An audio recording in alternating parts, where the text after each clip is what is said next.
Hello, gorgeous, and welcome to session 3 of this video mini-series about lifestyle redesign. So hopefully you have enjoyed the first 2 sessions and are well on your way to redesigning that lifestyle to what you want it to actually look like. And what we're going to be doing today is talking about connecting to your future self and really thinking about how we're going to put everything into motion.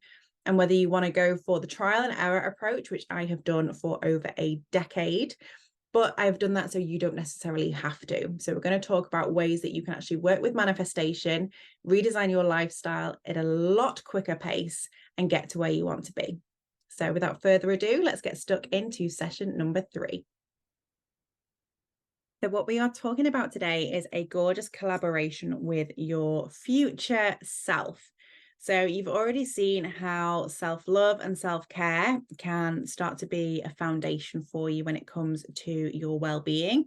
And what that does when we do really build on our relationship with ourselves, which typically we do through self-care, that is normally the action of building that relationship of self-love. But really, it's all about building a relationship of respect and understanding and self-awareness as well. And when we do that, it really helps us release or at least lower our fears and our self-doubt, okay, which is exactly what we want, using our physical body, using the nervous system to help us get there. Because what that will also do is not only help you receive and achieve your goals, but also hold on to them once they arrive. And we've also looked at your goals and your opportunities for where you potentially want to make changes, where your lifestyle needs a bit of redesign at the moment, where it is exactly that you want to make those changes. So hopefully you have already established those goals and intentions, or maybe had some ideas of where you really want to redesign, but also check in with your intuition, check in with your future self. You know, what are they doing? What is their lifestyle? What are they living? What is their job? What is their spare time like? And that can just come from your intuition, because your future self and your intuition are one and the same. So when you have those moments of calm, those moments of quiet, even for just 60 seconds, I love to do a bit of a check-in in the morning and just say, what would the universe have me do today? What would my future self have me do today? It can literally be while you're brushing your teeth. Okay, so it doesn't need to take a lot of your time out of your day. You can do it with an activity that you're already doing, making your morning tea. Okay, so what we are going to be looking at here is a little bit of an introduction to manifestation. Okay, and what it looks like when it's a little bit misaligned. So if you are familiar with manifestation already, chances are you have been working with a universal law called the law of attraction. And what this law speaks about is the power of our thoughts, which is, absolutely correct. And that's why our mindset work is so, so important to help with our transformation. But what the law of attraction can tend to do is focus very heavily on thinking positive all the time. And as humans, that is not always going to be the case, of course. And also, if we did that, then we wouldn't have the opportunity when we're not feeling so positive to be able to establish what we want to change. So we wouldn't then really have any goals, because we'd be happy and positive and all sunshine and rainbows all the time. So then we'd have no reason for growth, no reason for fulfillment. And that's not actually a nice place to be. So we want that balance. We want that polarity, which is actually another universal law as well, which I'm not going to go into too much detail on.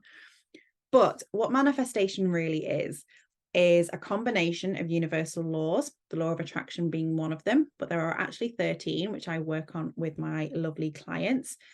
But manifestation is lifestyle redesign. It is being in control. It's taking ownership of what you want your life to look like. So you can put on your designer hat and look at your life and go, I want to change this, this, and this. And this is what I want it to look like. There we go. Okay. And that sounds overly simplistic, but this is, remember, we're just going through the basics here in this mini series. And of course, with my clients, we go through a very tailored process and using very much tried and tested psychological tools that are going to help them get there. But also the logistics of this isn't down to us as much. Now, we have to take action because remember, we are the ones in control. And when we move, the universe then backs us. But the universe will also figure out the logistics a lot of the time. So we can try things for sure and go, okay, I'm doing my bit. But sometimes the universe will redirect us. And that is where that fate and destiny steps in. But that is not the thing in control. You are. So you don't have to accept what the universe pops up for you. You can say, no, thank you. That's not quite what I had in mind. Let's try again. Now, when we're looking at misalignment, this can be where we feel like it's not working, or perhaps we know from looking at our task list, from looking at our bank statements, or from any other exercises that you might be working on at the moment, that we're actually not taking the action that correlates to what it is that we want to do. So if we're looking for a relationship, but we refuse to go on any dates, we're potentially living in misalignment. If we really want to be fit and healthy, but we will only eat toast, really random example. But again, perhaps our actions aren't matching up to what our goals are. And this is where, goal creation is one thing, but goal management is a whole different ball game. And it doesn't come down to motivation, because we have intrinsic and extrinsic motivation, but it comes down to your commitment. And that can be helped massively by your community and your accountability buddies that are with you as well.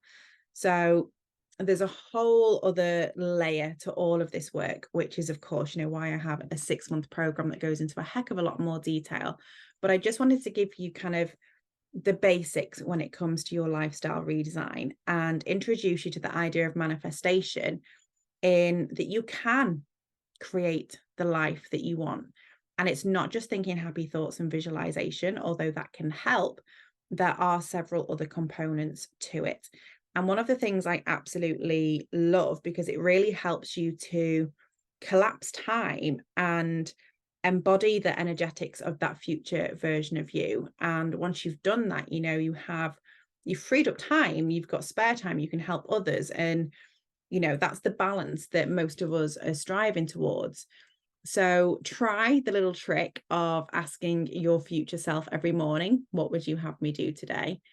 But also, whenever you're in any situation, think about that future version of you who is already living that redesigned lifestyle that you have created. So you've thought about the lifestyle that you want, you've got a bit of a picture of it. The person who is living that, what are they doing day to day? And is there anything that they do that you can start to do right now? Is there anything on their task list that perhaps looks different to what was on your task list? And can you start to embody more of what would be on theirs? When you're in certain situations, how do you think they would respond? Any opportunities that present themselves, would they say yes, or would they say no, thank you? So you can start to connect more to your future self just by having this awareness, and just by listening to this video. I have now planted that little seed for you. So you will start to check in with that future version of you more often, but know that she's already within you. She is your intuition, right? So that future version of you already exists because you can visualize her. You've created this lifestyle already. And we're just going to start tapping into their energetics. And it can sound like the most simple thing, but this energetic work is actually really profound. It's incredible. And the changes that can make, just by stopping you in your tracks sometimes and saying, how would my future self respond to this situation? How would my future self respond to this conflict? How would my future self respond to me wanting to raid the fridge at 3 a.m.? Whatever it is around your goals and your intentions and your lifestyle that you want to create, check in with that future version of you. And what would they do? Okay, I remember years ago, we all had those t-shirts. What would Beyonce do? I want you to ask, what would you do? That future version of you, your higher self, whatever you want to call her, your intuition, your inner guidance, your inner compass. what would they do? And this can really help you start to build that manifestation process and tap into that energetic work that is so key for manifestation and making sure we're staying aligned as well. Because whenever we're not, if ever you're feeling those less positive emotions, and whenever you're feeling a little bit off and not quite right, it's just because you've come away, you're misaligned from where it is you're supposed to be heading. So those feelings are signals. Your emotions are energy in motion. They're there to signify, again, another opportunity for you to transform. And this step 3, is just taking ownership of your transformation. So what would your future self do next? What is the next step for you? What is going to help you with your transformation coming up? So I hope you have enjoyed this. We have just one more video to go. So I will see you very, very soon. Mwah.